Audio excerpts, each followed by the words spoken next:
ఈరోజు మహాశివరాత్రి, శివుని ఆరాధనకు అత్యంత పవిత్రమైన రాత్రి. ఈ రోజున ఆ శివుడు తాండవ నృత్యం చేసిన రోజు అని విశ్వసిస్తారు.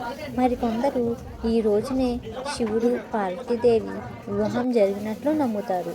శివరాత్రి రోజున ఉపవాసం ఉండి పాలు, నీరు, తేనెతో శివలింగానికి అభిషేకం చేసి బిల్వదళాలు సమర్పించి ఓం నమ శివాయ అని జపిస్తే మన పాపాలు తొలగి మనసుకు శాంతి లభించి జీవితంలో ఉన్న కష్టాలు తొలగుతాయని విశ్వాసం. ఈ పవిత్రమైన రాత్రిలో శివభక్తితో ఆరాధిద్దాం.